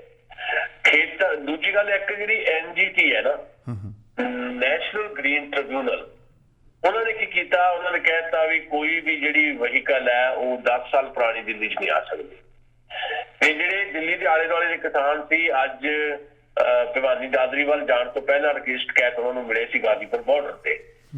ਉਹਨਾਂ ਨੂੰ ਕਿਹਾ ਤੁਸੀਂ, ਕਿਉਂਕਿ ਕੁਝ ਟਰੈਕਟਰ ਵੀ ਹੈ ਜਿਹੜੇ 10 ਸਾਲ ਪੁਰਾਣੇ ਹੋ ਚੁੱਕੇ ਆ, ਤੇ ਉਹ ਲੋਕ ਨਾਰਾਜ਼ ਹੈ ਇਸ ਗੱਲੋਂ ਵੀ ਨੈਸ਼ਨਲ ਗ੍ਰੀਨ ਟ੍ਰਿਬਿਊਨਲ ਕਿਉਂ ਕਹਿ ਰਿਹਾ ਵੀ 10 ਸਾਲ ਪੁਰਾਣੇ ਜਿਹੜੇ ਆ ਵਹੀਕਲ ਉਹ ਨਹੀਂ ਆ ਸਕਦੇ। ਤੇ ਖੇਤਾਂ 'ਚ ਚੱਲਣ ਵਾਲੇ ਟਰੈਕਟਰ ਹੁਣ ਦਿੱਲੀ 'ਚ NGT ਯਾਨੀ ਨੈਸ਼ਨਲ ਗ੍ਰੀਨ ਟ੍ਰਿਬਿਊਨਲ ਦੇ ਦਫ਼ਤਰ ਵੱਲ ਵੀ ਜਾਣਗੇ। ਇਹ ਐਲਾਨ ਕੀਤਾ ਵੀ ਅਸੀਂ ਇਹ ਜਿਹੜੇ ਟਰੈਕਟਰ ਹੈ ਖੇਤਾਂ 'ਚ ਵੀ ਦੌੜਾ ਰਹੇ ਆ, ਕੋਈ ਏਦਾਂ ਦਾ ਜਿਹੜਾ ਵਹੀਕਲ ਜਿਹੜਾ ਖਾਸ ਤੌਰ ਤੇ ਟਰੈਕਟਰ ਜਿਹੜਾ 10 ਸਾਲ ਪੁਰਾਣਾ ਕਹਿ ਕੇ ਇਹਨੂੰ ਕੰਡਮ ਕਰਨ ਦੀ ਤੁਸੀਂ ਗੱਲ ਕਰਦੇ ਹੋ, ਸਾਨੂੰ ਹਾਲੇ ਵੀ ਕੰਮ ਦੇ ਰਿਹਾ। ਇਹਦਾ ਮਤਲਬ ਹੈ ਕੀ ਪਲਾਨ ਕੀ ਹੈ ਸਰਕਾਰ ਦਾ, ਕੀ ਪਲਾਨ ਹੈ? ਨੈਸ਼ਨਲ ਗ੍ਰੀਨ ਟ੍ਰਿਬਿਊਨਲ ਦੇ ਬਹਾਨੇ ਨਾਲ ਜੋ ਸਰਕਾਰ ਕਰਨਾ ਚਾਹੁੰਦੀ ਹੈ ਉਹ ਇਹ ਕਰਨਾ ਚਾਹੁੰਦੀ ਹੈ ਵੀ 10 ਸਾਲ ਪੁਰਾਣੇ ਟਰੈਕਟਰਾਂ ਨੂੰ ਬਾਹਰ ਕਰੋ ਤੇ ਨਵੇਂ ਟਰੈਕਟਰ ਜਿਹੜੇ ਬਣ ਰਹੇ ਆ ਉਹਨਾਂ ਨੂੰ ਖਰੀਦਣ ਲਈ ਕਿਸਾਨਾਂ ਨੂੰ ਮਜਬੂਰ ਕਰੋ। ਇਹ ਕਾਰਪੋਰੇਟ ਦੀ ਇੱਕ ਕਿਸਮ ਦੀ ਮਦਦ ਹੈ। ਪਰ ਰਕੇਸ਼ ਟਕੈਤ ਨੇ ਕਿਹਾ ਕਿ ਨਹੀਂ, ਏਦਾਂ ਦੀ ਗੱਲ ਅਸੀਂ ਨਹੀਂ ਹੋਣ ਦੇਵਾਂਗੇ। ਦੂਜਾ ਇੱਕ ਬੜੀ ਭਾਵੁਕ ਅਪੀਲ ਅੱਜ ਫੇਰ ਕੀਤੀ ਗਈ ਹੈ ਰਕੇਸ਼ ਟਕੈਤ ਵੱਲੋਂ ਵੀ ਜਦੋਂ ਤੁਸੀਂ ਧਰਨੇ ਤੇ ਆਉਂਦੇ ਹੋ ਕਿਸਾਨਾਂ ਨੂੰ, ਉਹਨਾਂ ਨੇ ਕਿਹਾ ਤੇ ਆਪਣੇ ਖੇਤਾਂ ਚੋਂ ਇੱਕ ਇੱਕ ਮੁੱਠੀ ਜਿਹੜੀ ਆ ਮਿੱਟੀ ਦੀ ਲੈ ਕੇ ਆਓ, ਤੇ ਧਰਨੇ ਵਾਲੀ ਥਾਂ ਤੇ ਜਦੋਂ ਵਾਪਸ ਜਾਣਾ ਇੱਕ ਮੁੱਠੀ ਮਿੱਟੀ ਦੀ ਧਰਨੇ ਵਾਲੀ ਥਾਂ ਦੀ ਲੈ ਕੇ ਜਾ ਕੇ ਆਪਣੇ ਖੇਤਾਂ 'ਚ ਖਿਲਾਰ ਦਿਓ। ਇਹ ਤੁਹਾਨੂੰ ਇੱਕ ਨਵੀਂ ਕਿਸਮ ਦੀ ਊਰਜਾ ਦੇਗਾ ਤੇ ਜਿਹੜੇ ਵਪਾਰੀ ਤੁਹਾਡੀਆਂ ਜ਼ਮੀਨਾਂ ਵੱਲ ਅੱਖ ਲਾ ਕੇ ਬੈਠੇ ਆ ਉਹ ਉਧਰ ਨੂੰ ਦੇਖਣ ਦੀ ਹਿੰਮਤ ਨਹੀਂ ਕਰਨਗੇ। ਸੋ ਅਲਟੀਮੇਟਲੀ ਇਹ ਭਾਵੁਕ ਅਪੀਲਾਂ ਤੇ ਦੂਜੀਆਂ ਗੱਲਾਂ ਜਿਹੜੀਆਂ ਨਵੇਂ ਐਕਸ਼ਨ ਪਲਾਨ ਜਿਹੜੇ ਆ 40 ਲੱਖ ਟਰੈਕਟਰ ਦਾ ਸੱਦਾ ਦੇਣਾ ਵੀ ਇਹ ਆਉਣਗੇ ਆਉਣ ਵਾਲੇ ਦਿਨਾਂ 'ਚ ਦਿੱਲੀ ਵੱਲ ਨੂੰ, ਤੇ ਜਿਹੜਾ ਕੋਈ ਸੋਲਿਡ ਕਿਸਮ ਦਾ ਡੇਟ ਵਾਈਜ਼ ਕੋਈ ਪ੍ਰੋਗਰਾਮ ਹੈ, ਕੀ ਨਵੀਂ ਐਕਟੀਵਿਟੀ ਹੈ, ਉਹ ਸ਼ਾਇਦ ਕੱਲ ਸੰਯੁਕਤ ਕਿਸਾਨ ਮੋਰਚੇ ਦੀ ਮੀਟਿੰਗ 'ਚ ਤੈਅ ਹੋਏਗੀ। ਲੱਖਾ ਸਧਾਣਾ ਤੇ ਦੀਪ ਸਿੱਧੂ ਅੱਜ ਕਿੱਥੇ ਨੇ ਦੋਈ ਜਾਣੇ? ਉਹਨਾਂ ਦੀ ਕੋਈ ਅੱਗੇ ਤਾਂ ਲਾਈਵ ਬਹੁਤ ਹੁੰਦੇ ਸੀ, ਜਦੋਂ ਇੰਡੀਆ ਵਿੱਚ ਰਾਤ ਪੈ ਜਾਂਦੀ ਆ ਤਾਂ ਦੋਈ ਜਾਣੇ ਲਾਈਵ ਹੁੰਦੇ ਸੀ। ਅੱਜ ਉਹ ਕਿੱਥੇ ਆ? ਬਟ ਉਹਨਾਂ ਨੂੰ ਕੁਝ ਬਾਹਰਲੇ ਜਿਹੜੇ ਲੋਕ ਇੱਥੇ ਵੱਸਦੇ ਨੇ ਵੱਖਰੇ ਵੱਖਰੇ ਮੁਲਕਾਂ ਦੇ ਵਿੱਚ, ਉਹਨਾਂ ਨੂੰ ਉਹ ਲੋਕ ਕੁਝ ਹੀਰੋ ਬਣਾ ਰਹੇ ਨੇ। ਉਹਦੇ ਬਾਰੇ ਤੁਹਾਡਾ ਕੀ ਕਹਿਣਾ? ਦੇਖੋ, ਮੈਂ ਸਮਝਦਾ ਕਿ ਜਿੱਥੇ ਤੱਕ ਤਾਂ ਦੀਪ ਸਿੱਧੂ ਵਾਲਾ ਮਾਮਲਾ, ਉਹਦੇ ਤੇ ਤਾਂ ਮੈਂ ਬਹੁਤੀ ਗੱਲ ਇਸ ਕਰਕੇ ਨਹੀਂ ਕਰਨੀ ਚਾਹੁੰਦਾ ਵੀ ਉਹ ਜੋ 26 ਜਨਵਰੀ ਨੂੰ ਹੋਇਆ, ਕੋਈ ਉਹਨੂੰ ਹੀਰੋ ਬਣਾਵੇ ਨਾ ਬਣਾਵੇ, ਪਰ ਇਹ ਸਾਬਤ ਹੋ ਗਿਆ ਕਿ ਉਹ ਪੂਰੀ ਦੀ ਪੂਰੀ ਤਰ੍ਹਾਂ ਇਹ ਸਾਰੇ ਅੰਦੋਲਨ ਨੂੰ ਕਿਤੇ ਹੋਰ ਪਾਸੇ ਲਿਜਾ ਕੇ ਬਰਬਾਦ ਕਰਨ ਦੇ ਵਿੱਚ ਉਹਦੀ ਵੱਡੀ ਭੂਮਿਕਾ ਰਹੀ ਹੈ। ਇਸੇ ਕਰਕੇ ਉਹ ਫਰਾਰ ਹੈ ਇਸ ਵੇਲੇ। ਨਹੀਂ ਤਾਂ ਅੰਦੋਲਨ ਦੇ ਵਿੱਚ ਹੁੰਦਾ। ਭਾਵੇਂ ਉਹਦੇ ਤੇ FIR ਦਰਜ ਸੀ, FIR ਤਾਂ ਕਿਸਾਨ ਲੀਡਰਾਂ ਤੇ ਵੀ ਦਰਜ ਹੈ, ਕਿਸਾਨ ਲੀਡਰਾਂ ਤੇ ਸਹਿਮਤੀਆਂ ਤੇ ਹੈਗੀ ਹੈ ਨਾ FIR ਦਰਜ। ਉਹ ਤਾਂ ਨਹੀਂ ਮੋਰਚਾ ਛੱਡ ਕੇ ਗਏ। ਜੇ ਉਹਨੇ ਕੋਈ ਗਲਤੀ ਕੀਤੀ ਹੈ, ਇਸੇ ਕਰਕੇ ਉਹ ਮੋਰਚੇ 'ਚ ਜੋ ਆਇਆ ਵੀ ਜੇ ਉਦਣ ਰਾਤ ਨੂੰ, ਤੇ ਉੱਥੋਂ ਭੱਜਣਾ ਪਿਆ ਉਹਨੂੰ। ਕਿੱਦਾਂ ਭੱਜਾ, ਸਾਰੀ ਵੀਡੀਓ ਤੁਸੀਂ ਸਾਰਿਆਂ ਨੇ ਦੇਖੀ, ਮੈਂ ਉਹਦੇ 'ਚ ਬਹੁਤੀ ਟਿੱਪਣੀ ਨਹੀਂ ਕਰਨੀ ਚਾਹੁੰਦਾ। ਇਸ ਅੰਦੋਲਨ ਨੇ ਮੁੜ ਕੇ ਜੇ ਆਪਣਾ ਮੁਕਾਮ ਹਾਸਲ ਕੀਤਾ ਤੇ ਉਹਦੇ ਕਾਰਨ ਨੇ, ਉਹਦਾ ਇੱਕ ਕਾਰਨ ਤਾਂ ਸਭ ਤੋਂ ਵੱਡਾ ਜਿਹੜਾ ਰਕੇਸ਼ ਟਕੈਤ ਦਾ, ਜਿਹੜਾ ਜਿਸ ਤਰੀਕੇ ਦੇ ਨਾਲ ਉਹਨਾਂ ਨੇ ਯੂ ਟਰਨ ਲੈ ਕੇ ਸਾਰੀਆਂ ਚੀਜ਼ਾਂ ਜਿਹੜੀਆਂ ਰੀਸੈਟਲ ਕੀਤੀਆਂ, ਤੇ ਦੂਜਾ ਸੰਯੁਕਤ ਕਿਸਾਨ ਮੋਰਚੇ ਨੇ ਤੇ ਉਧਰ ਟਿੱਕਰੀ ਵਾਲੇ ਬਾਰਡਰ ਤੇ ਜੋਗਿੰਦਰ ਉਗਰਾਹਾਂ ਵਾਲੀ ਜਥੇਬੰਦੀ ਜਿਹੜੀ ਹੈ, ਉਹਨਾਂ ਨੇ ਡਟ ਕੇ ਸਟੈਂਡ ਲਿਆ ਵੀ ਅਸੀਂ ਇੱਥੇ ਹੈ ਤੇ ਇੱਥੇ ਰਵਾਂਗੇ, ਚਾਹੇ ਥੋੜੇ ਰਹਿ ਜਾਈਏ ਇੱਥੇ ਰਵਾਂਗੇ। ਨਹੀਂ ਤਾਂ 26 ਜਨਵਰੀ ਨੂੰ ਖਿੱਲਰ ਗਿਆ ਸੀ ਸਾਰਾ ਅੰਦੋਲਨ। ਆਪਾਂ ਨੂੰ ਪਤਾ ਨਾ, ਮੈਂ ਉਹਦੇ 'ਚ ਜਾਣਾ ਨਹੀਂ ਚਾਹੁੰਦਾ। ਸੁਦੀਪ ਸਿੱਧੂ ਕਿੱਥੇ ਆ? ਉਹਦੇ ਬਾਰੇ ਜਿਹੜੀ ਨਵੀਂ ਜਾਣਕਾਰੀ ਆਈ ਆ ਵੀ ਉਹ ਅੰਡਰਗਰਾਉਂਡ ਹੈ, ਤੇ ਜਿਹੜੀਆਂ ਵੀਡੀਓ ਇੱਕ ਦੋ ਨੇ ਅਪਲੋਡ ਵੀ ਕੀਤੀਆਂ, ਉਹਨੇ ਆਪ ਅਪਲੋਡ ਨਹੀਂ ਕੀਤੀਆਂ। ਉਹਨੇ ਵੀਡੀਓ ਬਣਾਈ ਆ, ਵੀਡੀਓ ਬਣਾ ਕੇ ਉਹਨੇ ਬਾਹਰ ਹੀ ਕਿਤੇ ਕੈਨੇਡਾ ਜਾਂ ਅਮਰੀਕਾ 'ਚ ਆਪਣੇ ਕਿਸੇ ਵਿਦੇਸ਼ੀ ਮਿੱਤਰ ਨੂੰ ਭੇਜੀ ਆ। ਇਹ ਸਰਕਾਰ ਵੱਲੋਂ ਖਬਰ ਆਈ ਆ, ਮੈਂ ਇਹਦੀ ਪੁਸ਼ਟੀ ਨਹੀਂ ਕਰ ਰਿਹਾ। ਉਹਨਾਂ ਨੂੰ ਦੱਸਿਆ ਜਾ ਰਿਹਾ, ਜਦੋਂ ਇਹ ਸਵਾਲ ਉੱਠ ਰਹੇ ਆ ਸਰਕਾਰ ਤੇ ਵੀ ਤੁਸੀਂ ਕਹਿੰਦੇ ਆ ਉਹਦੇ ਤੇ FIR ਹੈ ਤੇ ਉਹ ਵੀਡੀਓ ਅਪਲੋਡ ਉਹਦੀਆਂ ਹੁੰਦੀਆਂ ਤੇ ਤੁਹਾਨੂੰ ਪਤਾ ਨਹੀਂ ਉਹ ਕਿੱਥੇ ਹੈ, ਕਿਉਂਕਿ ਸਰਕਾਰ ਤੇ ਵੀ ਤਾਂ ਦੋਸ਼ ਲੱਗਦੇ ਆ ਕਿ ਇਹ ਕਿਤੇ ਨਾ ਕਿਤੇ ਰਲ ਮਿਲ ਕੇ ਸਾਰਾ ਕੁਝ ਹੋਇਆ। ਸਰਕਾਰ ਨੇ ਆਪ ਹੀ ਇਹ ਖਬਰ ਦਿੱਤੀ, ਕਿੰਨੀ ਸੱਚੀ ਕਿੰਨੀ ਝੂਠੀ ਵੀ ਅਪਲੋਡ ਜਿਹੜੀਆਂ ਵੀਡੀਓਜ਼ ਜਿਹੜੀਆਂ ਆ ਉਹਦੀਆਂ ਬਾਹਰਲੇ ਮੁਲਕ ਤੋਂ ਕਿਤੋਂ ਹੋ ਰਹੀਆਂ। ਪਰ ਮੈਂ ਇਹਦੇ ਤੇ ਬਸ ਇੰਨੀ ਕੀ ਹੈ ਵੀ ਇਸ ਅੰਦੋਲਨ ਨੂੰ ਤਬਾਹ ਕਰਨ ਦੇ ਵਿੱਚ ਸਭ ਤੋਂ ਵੱਡੀ ਭੂਮਿਕਾ ਜਿਹੜੀ ਹੈ ਅਚੇਤ ਜਾਂ ਸੁਚੇਤ ਉਹ ਸਰਕਾਰੀ ਏਜੰਸੀਆਂ ਦੀ ਤਾਂ ਹੈ ਹੀ। ਸਰਕਾਰੀ ਏਜੰਸੀ ਸਿੱਧੂ ਦੀ ਤਾਂ ਹੈ ਜੀ। ਲੱਖੇ ਸਿਧਾਣੇ ਨੂੰ ਉਹਦੇ ਨਾਲੋਂ ਥੋੜਾ ਵੱਖਰੇ ਤਰੀਕੇ ਦੇ ਨਾਲ ਲੈਣਾ ਚਾਹੀਦਾ। ਲੱਖਾ ਸਿਧਾਣਾ ਇਸ ਵੇਲੇ ਵੀ ਬਾਰਡਰ ਤੇ ਸਿੰਘੂ ਬਾਰਡਰ ਤੇ ਹੈ, ਉਹ ਕਿਤੇ ਨਹੀਂ ਭੱਜਿਆ, ਪਰ ਉਹ ਗਿਆ ਜ਼ਰੂਰ ਸੀ ਗਲਤ ਰੂਟ ਦੇ ਉੱਤੇ ਤੇ ਉਹ ਭਦੇਰ ਦੀ ਗੱਡੀ 'ਚ ਬੈਠ ਕੇ ਗਿਆ। ਇੱਕ ਨਵੀਂ ਵੀਡੀਓ ਆਈ ਆ, ਉਹ ਦਿਖਾਈ ਦੇ ਰਿਹਾ ਉਹਦੇ 'ਚ ਵੀ ਜਿੱਥੇ ਇੱਕ ਬੈਰੀਕੇਡ ਜਿਹੜਾ ਤੋੜਨ ਦਾ ਡਰਾਮਾ ਹੋ ਰਿਹਾ ਉਹਦੇ 'ਚੋਂ ਲੱਖਾ ਸਿਧਾਣਾ ਦਿਖਾਈ ਦੇ ਰਿਹਾ। ਉਹ ਅੱਗੇ ਨੂੰ ਆਉਂਦਾ ਹੈ, ਲੋਕ ਅੱਗੇ ਨੂੰ ਚਲ ਜਾਂਦੇ ਆ, ਪਰ ਉਹ ਅੱਗੇ ਨੂੰ ਆਉਣ ਤੋਂ ਬਾਅਦ ਨਾਲ ਹੀ ਯੂ ਟਰਨ ਲੈ ਕੇ ਵਾਪਸ ਚਲ ਜਾਂਦੇ। ਲੋਕ ਸਵਾਲ ਕਰਦੇ ਆ ਵੀ ਜਦੋਂ ਹਾਈਡੋ ਮੋਦੀ ਹੋਇਆ ਸੀ ਹਿਊਸਟਨ ਦੇ ਵਿੱਚ, ਉੱਥੇ ਜਾ ਕੇ ਨਰਿੰਦਰ ਮੋਦੀ ਕਹਿੰਦੇ ਸੀ ਵੀ ਅਬ ਕੀ ਵਾਰ ਟਰੰਪ ਸਰਕਾਰ, ਕੀ ਉਹ ਅਮਰੀਕੀ ਲੋਕਾਂ ਦੀ ਜਿਹੜੀ ਵੋਟ ਪਾਉਣ ਦੀ ਸੁਤੰਤਰਤਾ ਜਾਂ ਆਜ਼ਾਦੀ ਉਹਦੇ ਤੇ ਹਮਲਾ ਨਹੀਂ ਸੀ? ਉਹ ਅਮਰੀਕਾ ਦੇ ਆਮ ਲੋਕਾਂ ਦੇ ਅੰਦਰੂਨੀ ਹੱਕ ਦੇ ਉੱਤੇ ਦਖਲ ਨਹੀਂ ਸੀ?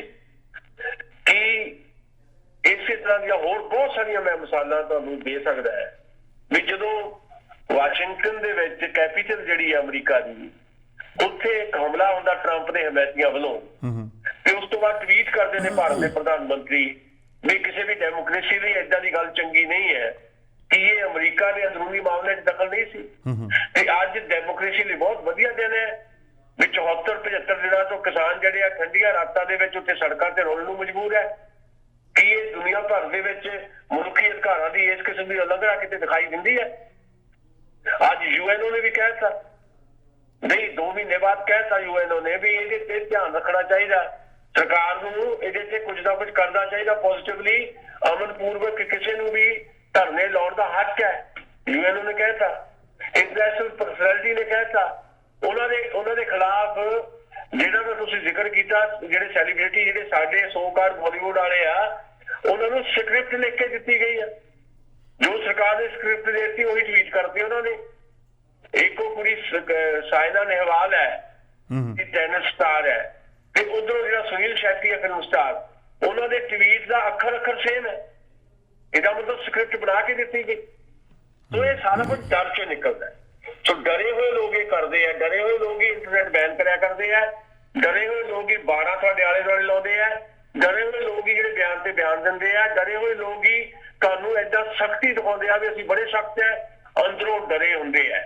ਇਸ ਡਰ ਨੇ ਕਦੋਂ ਸਾਡੇ ਸਾਹਮਣੇ ਜਿਹੜਾ ਇਸ ਡਰ ਦਾ ਭਾਂਡਾ ਭੱਜ ਜਾਣਾ, ਕੁਝ ਨਹੀਂ ਕਿਹਾ ਜਾ ਸਕਦਾ। ਮੈਂ ਕੱਲ ਵੀ ਕਿਹਾ ਸੀ, ਹੁਣ ਵੀ ਕਹਿੰਦਾ, ਕਿਸੇ ਵੀ ਦਿਨ ਨਰਿੰਦਰ ਮੋਦੀ ਜਿੱਦਾਂ ਉਹਨਾਂ ਦਾ ਸਟਾਈਲ ਹੈ, ਉਹ ਰਾਤ ਨੂੰ 8 ਵਜੇ ਟੈਲੀਵਿਜ਼ਨ ਤੇ ਪ੍ਰਗਟ ਹੋਣਗੇ ਤੇ ਕਹਿਣਗੇ ਵੀ ਇਹ ਕਾਨੂੰਨ ਮੈਂ ਵਾਪਸ ਲੈਣਾ। ਜੀ ਕਿਸਾਨ ਸਾਹਿਬ, ਤੁਹਾਡਾ ਬਹੁਤ ਬਹੁਤ ਧੰਨਵਾਦ। ਅੱਗੇ ਜਾ ਕੇ ਅਸੀਂ ਗੱਲਬਾਤ ਕਰਨੀ ਆ ਸਰਤੇਜ ਸਿੰਘ ਬਾਸੀ, ਜੋ ਕਿ ਪੰਜਾਬ ਹਰਿਆਣਾ ਹਾਈ ਕੋਰਟ ਦੇ ਪ੍ਰਸਿੱਧ ਵਕੀਲ ਨੇ। ਉਹਨਾਂ ਦਾ ਪਿੰਡ ਹੈਗਾ ਨੂਰਮਹਿਲ ਦੇ ਬਿਲਕੁਲ ਕੋਲ ਚੀਮੇ। ਉਹਨਾਂ ਨਾਲ ਅਸੀਂ ਗੱਲਬਾਤ ਇਹ ਕਰਾਂਗੇ ਕਿ ਪਿਛਲੇ ਦਿਨੀ ਇੱਕ 22 ਸਾਲ ਦਾ ਲੜਕਾ ਜਾਰਡਨ ਦੇ ਵਿੱਚ ਸੀਗਾ, ਅਮਰਤ ਸਿੰਘ, ਉਸ ਲੜਕੇ ਦੀ ਉੱਥੇ ਮੌਤ ਹੋ ਗਈ ਤੇ ਉਸ ਦੀ ਬਾਡੀ ਜਿਹੜੀ ਆ ਪੰਜਾਬ ਲਿਆਈ ਜਾ ਰਹੀ ਹੈ। ਉਸ ਦੀ ਗੱਲਬਾਤ ਅਸੀਂ ਉਹਨਾਂ ਦੇ ਨਾਲ ਕਰਨੀ ਅੱਗੇ ਜਾ ਕੇ। ਤਾਂ ਮੈਂ ਤੁਹਾਡਾ ਬਹੁਤ ਬਹੁਤ ਧੰਨਵਾਦ ਕਰਦਾ। ਕੱਲ੍ਹ ਦੇ ਪ੍ਰੋਗਰਾਮ 'ਚ ਆਪਾਂ ਫਿਰ ਗੱਲਬਾਤ ਕਰਾਂਗੇ। ਬਾਹਰ ਬੈਠੇ ਜਿੰਨੇ ਵੀ ਲੋਕ ਨੇ ਉਹਨਾਂ ਨੂੰ ਦਰਦ ਜ਼ਰੂਰ ਹੈ। ਹਰ ਵੇਲੇ ਸਵੇਰ ਨੂੰ ਜਦੋਂ ਉੱਠਦੇ ਨੇ ਇਹੀ ਦੇਖਦੇ ਨੇ ਕਿ ਕਿੰਨੇ ਲੋਕ ਸਾਡੇ 2.5 ਮਹੀਨੇ ਦੇ ਸਮੇਂ ਤੋਂ ਉੱਥੇ ਬੈਠੇ ਨੇ, ਕੀ ਬਣੇਗਾ ਉੱਥੇ, ਕੀ ਇਹ ਬਿੱਲ ਵਾਪਸ ਹੋਣਗੇ? ਬਾਬ ਜੀ ਬਸ ਜਿਆਦਾ ਸਿਰਫ ਇੱਕ ਤਾਂ ਦੋ ਤੁਹਾਨੂੰ ਮੈਂ ਅਪਡੇਟ ਕਰਦਾ ਜੀ। ਇੱਕ ਤਾਂ ਇਹ ਹੈ ਵੀ ਇੱਕ ਨੌਜਵਾਨ ਹੋਰ ਗ੍ਰਿਫਤਾਰ ਕੀਤਾ ਅੱਜ ਪੁਲਿਸ ਨੇ ਚੰਡੀਗੜ੍ਹ ਤੋਂ। ਉਹਦਾ ਨਾਮ ਸੁਖਦੇਵ ਸਿੰਘ ਹੈ। ਜਿਹੜੇ ਕੁਝ ਇਨਾਮ ਐਲਾਨੇ ਸੀ ਵੀ ਦਿੱਲੀ ਦੀ ਹਿੰਸਾ ਲਈ ਆਹ ਬੰਦੇ ਇਨਾਮੀ ਹੈ, ਇਹਨਾਂ ਨੂੰ ਗ੍ਰਿਫਤਾਰ ਕਰਾਉਣ 'ਚ ਮਦਦ ਕਰੋ, 50,000 ਰੁਪਏ ਦਾ ਇਹਦੇ ਮੁੰਡੇ ਤੇ ਵੀ ਇਨਾਮ ਸੀ, ਜਿਹਨੂੰ ਅੱਜ ਦਿੱਲੀ ਪੁਲਿਸ ਨੇ ਗ੍ਰਿਫਤਾਰ ਕੀਤਾ ਦਿੱਲੀ ਹਿੰਸਾ ਦੇ ਮਾਮਲੇ 'ਚ। ਤੇ ਇੱਕ ਅੱਜ ਟਿਕਰੀ ਬਾਰਡਰ ਦੇ ਉੱਤੇ ਇੱਕ ਨੌਜਵਾਨ ਕਿਸਾਨ ਨੇ ਸੁਸਾਈਡ ਕਰ ਲਿਆ, 52 ਸਾਲ ਦਾ ਸੀ ਉਹ, ਤੇ ਜੀਂਦ ਦਾ ਰਹਿਣ ਵਾਲਾ ਸੀ। ਉਹਨੇ ਜਿਹੜੀ ਸੁਸਾਈਡ ਨੋਟ ਜਿਹੜਾ ਉਹਦਾ ਮਿਲਿਆ, ਉਹਦੇ ਤੋਂ ਲਿਖਿਆ ਹੈ ਕਿ ਕਿੰਨੀ ਦੇਰ ਹੋਰ ਸਾਡੀ ਗੱਲ ਨਹੀਂ ਮੰਨੀ ਜਾਏਗੀ, ਤਰੀਕ ਤੇ ਤਰੀਕ ਸਰਕਾਰ ਦੇ ਰਹੀ ਹੈ, ਪਤਾ ਨਹੀਂ ਸਰਕਾਰ ਨੇ ਕੀ ਕਰਨਾ ਹੈ। ਉਹਦੇ 'ਚ ਇਸ ਅਵਸਥਾ 'ਚ ਉਹਨੇ ਅੱਜ ਸੁਸਾਈਡ ਕੀਤਾ। ਅਸੀਂ ਉਹਦੇ ਪਰਿਵਾਰ ਨਾਲ ਹਮਦਰਦੀ ਜ਼ਾਹਰ ਕਰਦੇ ਹਾਂ ਤੇ ਫਿਰ ਕਹਿੰਦੇ ਆ ਅੱਜ ਖੁਦਕੁਸ਼ੀਆਂ ਕਰਨ ਦੀ ਜ਼ਰੂਰਤ ਨਹੀਂ ਹੈ, ਅੱਜ ਸੰਗਰਾਮ ਦੀ ਜ਼ਰੂਰਤ ਹੈ ਤੇ ਸੰਗਰਾਮ ਕਰ ਰਹੇ ਨੇ ਲੋਕ। ਜਿੱਦਾਂ ਤੁਸੀਂ ਵੀ ਕਿਹਾ, ਮੈਂ ਬਸ ਜਿਆਦਾ ਇੱਕੋ ਗੱਲ ਕਹਿਣੀ ਹੈ, ਤੁਸੀਂ ਉਹਨਾਂ ਨੂੰ ਲੈ ਕੇ ਆ ਰਹੇ ਹੋ ਲਾਈਨ ਤੇ ਚੀਮਾ ਕਲਾਂ ਤੋਂ, ਜਿਨ੍ਹਾਂ ਦਾ ਤੁਸੀਂ ਜ਼ਿਕਰ ਕੀਤਾ। ਚੀਮਾ ਕਲਾਂ ਵੀ ਇੱਕ ਬਹੁਤ ਵੱਡਾ ਇਨਕਲਾਬੀ ਪਿੰਡ ਹੈ, ਨੂਰਮਹਿਲ ਦੀ ਵੱਖੀ ਚੋਂ ਹੱਸਦਾ ਹੈ ਤੇ ਕਿਸਾਨ ਅੰਦੋਲਨ 'ਚ ਲਗਭਗ ਸਾਰਾ ਹੀ ਪਿੰਡ ਚੀਮਾ ਕਲਾਂ ਜਿਹੜਾ ਹੈ ਉਹ ਸ਼ਾਮਲ ਹੈ ਜੀ। ਕਿਸਾਨ ਸਾਹਿਬ ਤੁਹਾਡਾ ਬਹੁਤ ਧੰਨਵਾਦ। ਕੱਲ੍ਹ ਦੇ ਪਹੁੰਚੇ ਆਪਣੀ ਫਿਰ ਗੱਲਬਾਤ ਹੋਏਗੀ। Thank you so much. ਕਿ ਅੱਜ ਅਸੀਂ ਗੱਲਬਾਤ ਕਰਾਂਗੇ ਸਰਤੇਜ ਸਿੰਘ ਬਾਸੀ ਹੁਣਾਂ ਦੇ ਨਾਲ, ਜੋ ਕਿ ਪੰਜਾਬ ਅਤੇ ਹਰਿਆਣਾ ਦੇ ਹਾਈ ਕੋਰਟ ਦੇ ਵਕੀਲ ਨੇ, ਤੇ ਅਸੀਂ ਉਹਨਾਂ ਨਾਲ ਗੱਲਬਾਤ ਕਰਾਂਗੇ ਕੁਛ ਜਿਹੜਾ ਲੜਕੇ ਦੀ ਡੈਥ ਹੋਈ ਹੈ ਜਾਰਡਨ ਦੇ ਵਿੱਚ, ਉਸ ਦੀ ਗੱਲਬਾਤ ਕਰਾਂਗੇ, ਤੇ ਕੁਛ ਕਿਸਾਨ ਅੰਦੋਲਨ ਬਾਰੇ। ਬਾਸੀ ਸਾਹਿਬ, ਸਾਂਝਾ ਪੰਜਾਬ ਟੀਵੀ ਟੋਰਾਂਟੋ ਤੇ ਜੀ ਆਇਆਂ ਨੂੰ ਸਤਿ ਸ਼੍ਰੀ ਅਕਾਲ। ਸਤਿ ਸ਼੍ਰੀ ਅਕਾਲ ਜੀ। ਵਾਹਿਗੁਰੂ ਜੀ ਕਾ ਖਾਲਸਾ, ਵਾਹਿਗੁਰੂ ਜੀ ਕੀ ਫਤਿਹ। ਵਾਹਿਗੁਰੂ ਜੀ ਕਾ ਖਾਲਸਾ, ਵਾਹਿਗੁਰੂ ਜੀ ਕੀ ਫਤਿਹ। ਜਿਸ ਦਿਨ ਦੀ ਖਬਰ ਪਹੁੰਚੀ ਸਾਡੇ ਕੋਲ ਕਿ ਪਿੰਡ ਚੀਮਿਆਂ ਦਾ ਲੜਕਾ 22 ਸਾਲ ਦੀ ਉਮਰ ਜਾਰਡਨ ਦੇ ਵਿੱਚ ਹਾਦਸਾ ਵਾਪਰਿਆ, ਕਿਸ ਤਰ੍ਹਾਂ ਉਸ ਬਾਰੇ ਥੋੜ੍ਹੀ ਜਾਣਕਾਰੀ ਦਿਓ ਕਿ ਲੜਕੇ ਦੀ ਜਿਹੜੀ ਮੌਤ ਹੋ ਗਈ ਤੇ ਤੁਸੀਂ ਉਸ ਪਰਿਵਾਰ ਦੀ ਮਦਦ ਕਰ ਰਹੇ ਹੋ, ਉਸ ਦੀ ਬੋਡੀ ਜਿਹੜੀ ਭਾਰਤ ਲਿਆਈ ਜਾਵੇ। ਬਹੁਤ ਜੀ, ਸਾਰਿਆਂ ਤੋਂ ਪਹਿਲਾਂ ਤਾਂ ਤੁਹਾਡਾ ਤੇ ਤੁਹਾਡੀ ਸਮੁੱਚੀ ਟੀਮ ਦਾ, ਬਹੁਤ ਸਰੋਆ ਜੀ ਦਾ, ਐਕਸਟਰਨਲ ਅਫੇਅਰ ਮਿਨਿਸਟਰੀ ਦਾ, ਇੱਕ ਬਹੁਤ ਫਸਟ ਸੈਕਟਰੀ ਕਾਉਂਸਲਰ ਨੇ ਜਿਹੜੇ ਮਨੂ ਜੋਸਫ ਵੈਟੀਕਨ ਦੀ ਜਾਰਡਨ 'ਚ, ਸਾਰਿਆਂ ਦਾ ਤੁਹਾਡਾ ਬਹੁਤ ਧੰਨਵਾਦ ਇਸ ਕਰਕੇ ਕਰਦਾ ਵੀ ਇੱਕ ਬਹੁਤ ਗਰੀਬ ਪਰਿਵਾਰ ਦਾ ਬੱਚਾ ਜਿਹੜਾ ਆਪਣੇ ਲਈ ਅਤੇ ਆਪਣੇ ਪਰਿਵਾਰ ਲਈ ਰੋਜੀ ਰੋਟੀ ਦੀ ਖਾਤਰ ਉਸ ਮੁਲਕ ਦੇ ਵਿੱਚ ਗਿਆ ਜੀ, ਪਰ ਜ਼ਿੰਦਗੀ ਦੇ ਚੜ੍ਹਦੇ ਪੈਰ ਦੇ ਵਿੱਚ ਹੀ ਬਿਲਡਿੰਗ ਤੋਂ ਤਿੰਨ ਮੰਜ਼ਿਲੀ ਬਿਲਡਿੰਗ ਤੋਂ ਡਿੱਗਣ ਦੇ ਨਾਲ ਆਪਣੀ ਜਾਨ ਤੋਂ ਹੱਥ ਧੋ ਬੈਠਾ। ਪਰਿਵਾਰ ਦਾ ਇਕੱਲਾ ਇਕੱਲਾ ਬੱਚਾ ਸੀ, 2 ਭੈਣ ਭਰਾ ਨੇ, ਗਰੀਬ ਪਰਿਵਾਰ, ਵਿਚਾਰੇ ਦਿਹਾੜੀਦਾਰ ਬੰਦੇ। ਇਹ ਤੋਂ ਵੱਡਾ ਦੁੱਖਾਂ ਦਾ ਪਹਾੜ ਮੇਰਾ ਖਿਆਲ ਕਿਸੇ ਪਰਿਵਾਰ ਲਈ ਹੋਣਾ ਨਹੀਂ। ਬਹੁਤ ਮੁਸ਼ਕਲ ਹੈ, ਬਹੁਤ ਮੁਸ਼ਕਲ ਹੈ। ਤੇ ਰੋ ਰੋ ਕੇ ਹਾਲ ਆ। ਉਹਦੀ ਨਾਨੀ ਤੇ ਉਹਦੀ ਦਾਦੀ ਦੋਨੇ ਹਸਪੀਟਲ ਦੇ ਵਿੱਚ, ਇੱਕ ਦਿਨ ਲੈ ਜਾਂਦੇ ਨੇ, ਇੱਕ ਦਿਨ ਵਾਪਸ ਲੈ ਆਉਂਦੇ ਨੇ। ਮਦਰ ਡਿਪਰੈਸ਼ਨ ਚਲੇ ਗਈ। ਫਾਦਰ ਤੋਂ ਮਤਲਬ ਆਪਣੀਆਂ ਲੱਤਾਂ ਉੱਤੇ ਭਾਰ ਨਹੀਂ ਆਉਂਦਾ। ਸੋ ਏਦਾਂ ਦੇ ਹਾਲਾਤ ਨੇ ਪਰਿਵਾਰ ਦੇ। ਤੇ ਮੈਂ ਫਿਰ ਧੰਨਵਾਦ ਕਰਾਂਗਾ ਤੁਹਾਡਾ ਤੇ ਤੁਹਾਡੀ ਟੀਮ ਦਾ, ਖਾਸ ਕਰਕੇ ਵੀ ਉਹਦੀ ਬੋਡੀ ਅੱਜ ਵੀ ਮੂੰਹ ਦੇਖ ਲੈਣ, ਨਹੀਂ ਤਾਂ ਜੋ ਹਾਲਾਤ ਨੇ ਆਪਾਂ ਦੇਖ ਸਕਦੇ ਹਾਂ। ਇੰਨੇ ਭਾਰੇ ਖਰਚੇ ਗਰੀਬ ਪਰਿਵਾਰ ਦੇ ਕੋਲੋਂ ਕਦੇ ਹੋਣੇ ਨਹੀਂ ਤੇ ਮੂੰਹ ਦੇਖਣ ਤੋਂ ਵੀ ਤਰਸ ਜਾਣਾ ਸੀ ਉਸ ਪਰਿਵਾਰ ਨੂੰ। ਬਹੁਤ ਮੁਸ਼ਕਲ ਹੈ ਜਦੋਂ ਇੱਕ ਪੁੱਤ ਬਾਹਰ ਕਮਾਉਣ ਵਾਸਤੇ ਜਾਂਦਾ, ਮਾਂ-ਬਾਪ ਨੂੰ ਬੜੀਆਂ ਆਸਾਂ ਹੁੰਦੀਆਂ। ਅਸੀਂ ਵੀ ਇਹਨਾਂ ਮੁਲਕਾਂ ਦੇ ਵਿੱਚ ਇਸੇ ਤਰ੍ਹਾਂ ਆ ਕੇ ਵਸੇ। ਮਾਂ-ਬਾਪ ਇਹੀ ਸੋਚਦੇ ਨੇ ਕਿ ਸਾਡਾ ਬੱਚਾ ਉੱਥੇ ਜਾ ਕੇ ਕਮਾਈ ਕਰੇਗਾ, ਸਾਡੇ ਦਿਨ ਚੰਗੇ ਆਉਣਗੇ, ਤੇ ਜਦੋਂ ਉਸ ਬੱਚੇ ਦੀ ਮੌਤ ਹੋ ਜਾਂਦੀ ਹੈ ਉਹ ਪਰਿਵਾਰ ਹੀ ਜਾਣੇ। ਬਾਸੀ ਸਾਹਿਬ, ਬਹੁਤ ਮੁਸ਼ਕਲ ਹੈ। ਅਸੀਂ ਤਾਂ ਕੁਝ ਵੀ ਨਹੀਂ ਮਤ ਕਰ ਸਕਦੇ, ਕੁਝ ਨਹੀਂ ਕਰ ਸਕਦੇ, ਪਰ ਹੋਣਾ ਉਹੀ ਆ ਜੋ ਉਸਦਾ ਜੋ ਮਾਲਕ ਦਾ ਹੁਕਮ ਹੈ। ਵਾਹਿਗੁਰੂ ਨੂੰ ਇਹੀ ਮਨਜ਼ੂਰ ਹੈ ਤਾਂ ਇੱਦਾਂ ਹੀ ਹੋਣਾ। ਪਰ ਫਿਰ ਵੀ ਚਲੋ, ਜੇ ਆਪਾਂ ਰਲ ਮਿਲ ਕੇ ਉਸ ਪਰਿਵਾਰ ਦੀ ਬਾਂਹ ਫੜਦੇ ਹਾਂ, ਅਸਲ ਦੇ ਵਿੱਚ ਜਿਹੜੀ ਜ਼ਿੰਦਗੀ ਵੀ ਇਹੀ ਹੈ। ਅਸਲ ਦੇ ਵਿੱਚ ਸਾਡਾ ਜਿਹੜਾ ਧਰਮ ਹੈ ਉਹ ਸਾਨੂੰ ਇਹੀ ਸਿਖਾਉਂਦਾ ਹੈ ਕਿ ਜਦੋਂ ਕਿਸੇ ਦੀ ਜ਼ਰੂਰਤ ਪੈਂਦੀ ਹੈ ਤਾਂ ਉਸ ਪਰਿਵਾਰ ਦੀ ਮਦਦ ਕੀਤੀ ਜਾਵੇ। ਤਾਂ ਸਾਰੇ ਜੋ ਵੀ ਆਪਾਂ ਕਰੀਏ, ਪਾਠ ਪੂਜਾ ਕਰਦੇ ਹਾਂ, ਸਭ ਕੁਝ ਕਰਦੇ ਹਾਂ, ਜਿਹੜੀ ਸੱਚਾਈ ਇਹੀ ਆ ਕਿ ਜਿਸ ਨੂੰ ਕਿਸੇ ਨੂੰ ਜ਼ਰੂਰਤ ਹੈ ਉਸ ਦੀ ਮਦਦ ਕਰਨੀ ਚਾਹੀਦੀ। ਬਿਲਕੁਲ ਜੀ। ਧਾਰਮਿਕ ਤੇ ਸਾਡਾ ਜਿਹੜਾ ਆਮ ਸਰੋਕਾਰ ਵੀ ਜ਼ਿੰਦਗੀ ਦਾ, ਵੈਸੇ ਤਾਂ ਉਹ ਵੀ ਇਹੀ ਮੰਗ ਕਰਦਾ ਵੀ ਅਸੀਂ ਆਪਣੀ ਜ਼ਿੰਦਗੀ ਨੂੰ ਚੰਗੇ ਤਰੀਕੇ ਦੇ ਨਾਲ ਜਿਉਣ ਦੇ ਨਾਲ ਨਾਲ ਜਿਹੜੇ ਏਦਾਂ ਦੇ ਅਨਿਆਏ ਹਾਦਸਿਆਂ ਦੇ ਸ਼ਿਕਾਰ ਹੁੰਦੇ ਆ ਉਹਨਾਂ ਦਾ ਵੀ ਖਿਆਲ ਕਰੀਏ। ਇਹ ਵੀ ਸਾਡੇ ਧਰਮ ਦੀ ਫਿਲਾਸਫੀ ਹੈ ਜੀ। ਤੇ ਕਦੋਂ ਇਸ ਲੜਕੇ ਦੀ ਬੋਡੀ ਪਹੁੰਚ ਰਹੀ ਹੈ ਪੰਜਾਬ? ਇਹ ਜੀ ਅੱਜ ਉਹਨਾਂ ਦੇ ਨਾਲ ਗੱਲ ਹੋਈ ਆ ਤੇ ਥੋੜੇ ਜਿਹੇ ਕਾਰਨਾਂ ਦੇ ਕਰਕੇ 2 ਦਿਨ ਦਾ ਲੋਕਡਾਊਨ ਸੀਗਾ, 2 ਦਿਨ ਲੇਟ ਹੋ ਗਈ ਬੋਡੀ। ਹਾਂਜੀ। ਤੇ ਇੱਕ ਉੱਥੇ ਮਸਲਾ ਇਹ ਬਣ ਗਿਆ ਵੀ ਜਿਹੜਾ ਇੰਡੀਆ ਤੋਂ ਜਿਹੜੇ ਬੈਂਕ ਦੇ ਵਿੱਚੋਂ ਪੈਸਾ ਟ੍ਰਾਂਸਫਰ ਜਾਰਡਨ ਦੇ ਵਿੱਚ ਡਾਇਰੈਕਟਲੀ ਹੁੰਦਾ ਨਹੀਂ, ਉਹ ਕੱਲ ਹੋਣਾ ਹੈ ਜੀ, ਕਿਉਂਕਿ ਜਦੋਂ ਬੈਂਕਿੰਗ ਆਵਰਸ ਹੋਣਗੇ ਨਾ, ਬੈਂਕਿੰਗ ਦਾ ਟਾਈਮ ਹੋਊਗਾ ਤੇ 4 ਘੰਟੇ ਦਾ ਟਾਈਮ ਦਾ ਡਿਫਰੈਂਸ ਆ। ਸੋ ਕੱਲ ਸਵੇਰੇ ਕਰਾਂਗੇ ਤੇ 4 ਵਜੇ ਉਹ ਆਪਾਂ ਨੂੰ ਡਿਊ ਟਾਈਮ ਦੇ ਦੇਣਗੇ ਵੀ ਇੰਨੇ ਵਜੇ ਫਲਾਈਟ ਇੱਥੇ ਪਹੁੰਚ ਜਾਣੀ ਹੈ ਇੰਡੀਆ ਦੇ ਵਿੱਚ। ਮੇਰੇ ਖਿਆਲ ਫਲਾਈਟ ਸਿੱਧੀ ਜਾਰਡਨ ਤੋਂ ਇੰਡੀਆ ਨਹੀਂ ਆਉਂਦੀ, ਉੱਥੋਂ ਨਹੀਂ ਆਉਂਦੀ ਜੀ, ਵਾਇਆ ਰੁਕ ਕੇ ਆਉਣੀ ਹੈ ਜੀ। ਸ਼ਾਰਜਾ ਜਾਏਗੀ, ਉਸ ਤੋਂ ਬਾਅਦ ਆਏਗੀ, ਹੈ ਨਾ? ਹਾਂਜੀ ਹਾਂਜੀ ਹਾਂਜੀ, ਬਿਲਕੁਲ ਇਸੇ ਤਰ੍ਹਾਂ ਹੈ ਜੀ। ਬਸ ਸਾਹਿਬ ਅਸੀਂ ਤੁਹਾਡਾ ਹੀ ਬਹੁਤ ਬਹੁਤ ਧੰਨਵਾਦ ਕਰਦੇ ਹਾਂ ਕਿ ਤੁਸੀਂ ਆਪਣਾ ਸਮਾਂ ਕੱਢ ਕੇ ਇਸ ਪਰਿਵਾਰ ਦੀ ਮਦਦ ਕਰ ਰਹੇ ਹੋ। ਤੁਹਾਡਾ ਬਹੁਤ ਬਹੁਤ ਧੰਨਵਾਦ। ਚਲੋ ਜਿੱਦਾਂ ਤੁਸੀਂ ਆਪਣਾ ਫਰਜ਼ ਸਮਝਿਆ, ਇਸੇ ਤਰ੍ਹਾਂ ਅਸੀਂ ਵੀ ਸਮਝਦੇ ਹਾਂ ਵੀ ਜ਼ਿੰਦਗੀ ਦੇ ਵਿੱਚ ਜੇ ਕਿਸੇ ਦਾ ਭਲਾ ਕਰ ਸਕੀਏ ਤਾਂ ਕਰਨਾ ਸਾਡਾ ਫਰਜ਼ ਬਣਦਾ ਜੀ। ਥੈਂਕ ਯੂ ਸੋ ਮੱਚ। ਅਤੇ ਥੋੜ੍ਹੀ ਜਿਹੀ ਆਪਾਂ ਗੱਲਬਾਤ ਕਰੀਏ ਕਿਸਾਨ ਅੰਦੋਲਨ ਦੀ। ਬਾਹਰ ਬੈਠੇ ਲੋਕ ਜਿਹੜੇ ਨੇ ਹਰ ਵੇਲੇ ਇਸ ਗੱਲ ਦੀ ਚਿੰਤਾ ਕਰਦੇ ਨੇ ਕਿ 2.5 ਮਹੀਨੇ ਦਾ ਸਮਾਂ ਕਿਸਾਨਾਂ ਨੂੰ ਦਿੱਲੀ ਬੈਠਿਆਂ ਨੂੰ ਹੋ ਗਿਆ ਅਤੇ ਬੜੀਆਂ ਮੀਟਿੰਗਾਂ ਹੋਈਆਂ ਸਰਕਾਰ ਦੇ ਨਾਲ।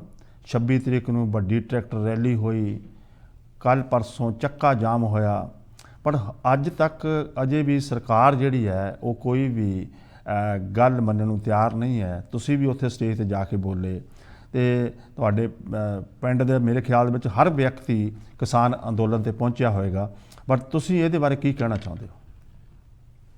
ਦੇਖੋ ਜੀ, ਇਹ ਜ਼ਬਰ ਤੇ ਸਬਰ ਦਾ ਮੁਕਾਬਲਾ ਆ।